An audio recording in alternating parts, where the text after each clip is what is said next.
third grade. Today I want to talk to you about a skill that's a little bit advanced. It's something that will really serve you well as you go into fourth grade next year.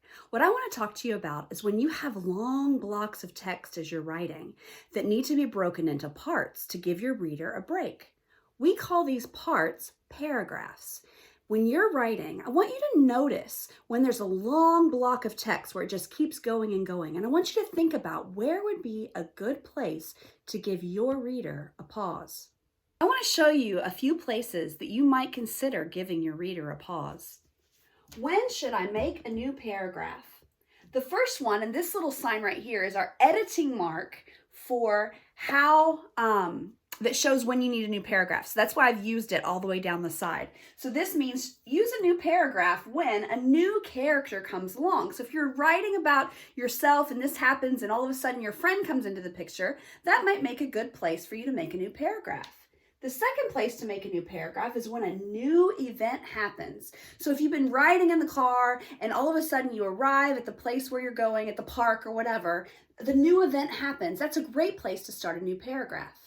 The third one is when the setting changes. So when the setting changes, let's say that you've been at school and all of a sudden you've transferred home. So during that part of the story, that's a great place for you to start a new paragraph. The fourth one is when a new person is speaking. So if you are advanced enough to have dialogue where your character is talking back and forth to each other, when a new character or a different character speaks, that's a great place to start a new paragraph. The next one is when time moves forward or backward. So let's say you're in today. So today is Tuesday and you are writing the story. And so today this happened. And then you go back to talk about what happened yesterday, or you go forward and all of a sudden like time has passed and it's 3 hours later. Well, that's a great place to put a paragraph and to give your reader a break. The last one is when the camera moves. So if you think about someone holding a camera and they are filming the story that you are telling. Well, if the camera were to move from here, looking at this direction, over to here, looking at this direction, that's a great place to put a new paragraph. So you can use these 6 different ways to help you decide when to give your reader a break and to create a new paragraph. Don't forget that every time you have a new paragraph, you're going to... That's right, you're going to indent, which means it moves it a little bit from the margin. I want to talk to you about what you do when you decide to make a new paragraph.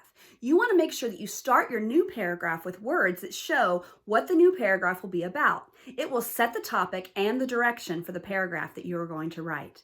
3 ways you can start a new paragraph are, the first way is with a transition. So maybe you say later that day, or in the morning, or what happened next. And so you're connecting it by giving a transition from the paragraph that you wrote before to the new paragraph. The second thing that you can do is you can set up the topic or the subtopic for your new paragraph.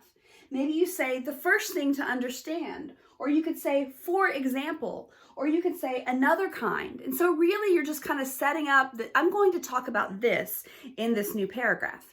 And then the third thing that you can do to show your reader or to transition easily into a new paragraph is you can connect the idea in your new paragraph to an idea in the paragraph that you wrote previously. You could use words like as a result, or in addition to, or also, and all of those phrases connect the new paragraph that you're writing to the one before. So just remember as you write today that we want you to look for places that you can make new paragraphs. You can separate your writing into paragraphs. And also think about whenever you write a new paragraph, you want to make sure that you begin it with something that either transitions it, sets up the topic that you're going to be writing about, or connects it to the paragraph that you wrote before. We cannot wait to read what you've written. Keep it up.